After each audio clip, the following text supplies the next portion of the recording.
El Salmo 51 es un eco universal del alma humana. Un hombre, el rey David, escribe estas palabras después de caer en el abismo de su propio pecado, adulterio, mentira y asesinato, 2 Samuel 11-12. Pero lo que comienza como una confesión desgarradora, ten piedad de mí, Dios mío, por tu amor, por tu inmensa compasión borra mi culpa, v3, termina siendo un himno a la misericordia que renueva incluso lo que parece irreparable. Este salmo no es solo un lamento, es un mapa de sanación para todo aquel que, en algún momento, ha sentido que su corazón está roto, manchado o lejos de Dios. Desde una mirada católica, es un recordatorio de que nuestras heridas son el lugar donde la gracia trabaja con más fuerza. 1. La humildad que abre las puertas del cielo, reconozco mis culpas, v5. David no busca excusas. No culpa a Betsabé por su belleza, ni a Urías por su lealtad, ni a la guerra por su soledad. Él grita, contra ti solo pequé, v6. En un mundo que trivializa el pecado, llamándolo error, debilidad o libre elección, el salmista nos enseña que el primer paso hacia la sanación es nombrar el pecado con valentía. La humildad no es humillación, es la verdad que nos libera. ¿Cuántas veces hemos escondido nuestras faltas bajo capas de justificaciones? La Iglesia, con sabiduría divina, nos regala el sacramento de la reconciliación no para avergonzarnos, sino para decirnos, trae aquí tu oscuridad, y Cristo la convertirá en luz. Como decía San Juan María Vianney, el confesionario no es una tumba, sino un lecho de resurrección. 2. Lávame de mi maldad, v4. El agua que purifica más allá de las apariencias. David no pide solo perdón, pide ser lavado. En la cultura judía, el lavado ritual con agua simbolizaba pureza. Pero él va más allá, rocíame con el hisopo y quedaré limpio, v9. El hisopo era una planta usada para asperjar la sangre del Cordero Pascual en las puertas de Israel durante el Éxodo, Éxodo 12:22. Con esta imagen, David profetiza inconscientemente la sangre de Cristo, el Cordero de Dios, que nos limpia para siempre. Dios no remienda, Él renueva. No es un lavaplatos que quita manchas superficiales, sino un alfarero que rompe la vasija deformada y la vuelve a moldear, Jeremías 18:1-6. Así obra su misericordia. No minimiza nuestro pecado, pero tampoco nos minimiza a nosotros. Nos devuelve la dignidad. Santa Faustina Kowalska escribió en su diario, cuanto más feo está el alma, con más urgencia debe acudir a la misericordia divina, el océano de mi misericordia espera a los pecadores.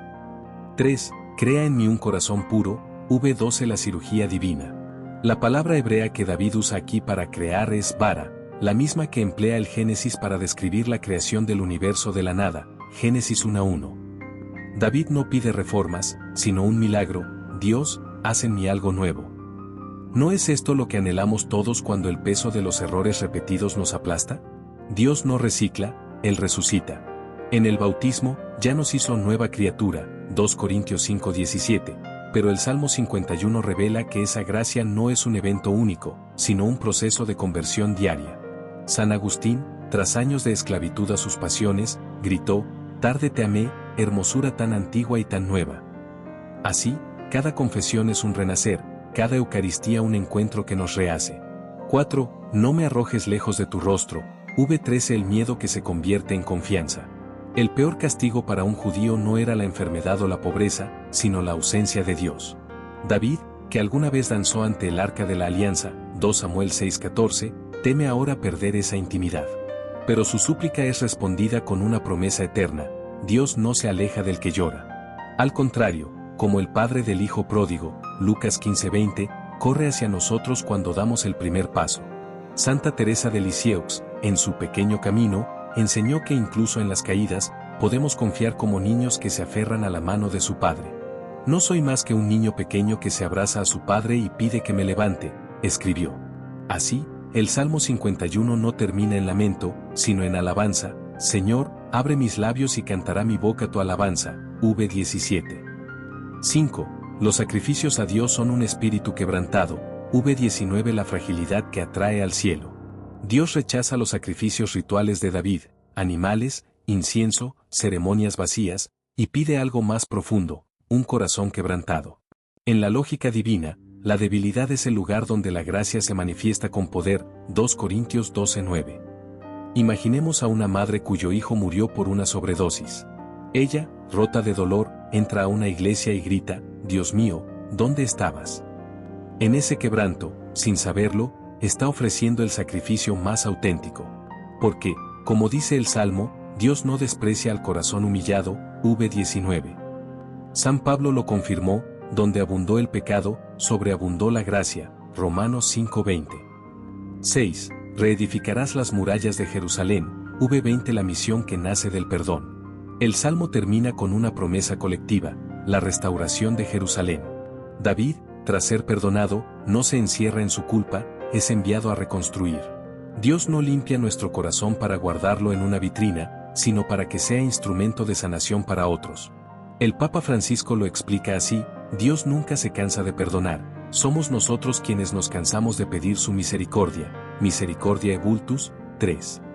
Cada vez que nos levantamos del confesionario, somos como el paralítico de Betsaida, Juan 5, 1-15 curados para caminar y llevar a otros a la fuente de vida. Conclusión, tu historia no termina en el pecado, sino en la resurrección. Querido hermano o hermana que hoy cargas con culpas, secretos o vergüenzas. Tu pecado no es más grande que la misericordia de Dios.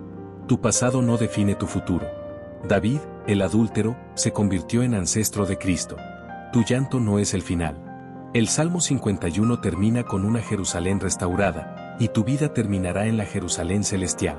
Oración final. Señor, hoy vengo ante ti como David, herido, pero esperanzado, manchado, pero confiando en tu lava purificadora. Rompe en mí todo orgullo. Límpiame con la sangre de tu Hijo. Y haz de mi vida un canto de testimonio. Que cada caída sea una semilla de resurrección. Y cada lágrima, riego para un nuevo comienzo. Amén.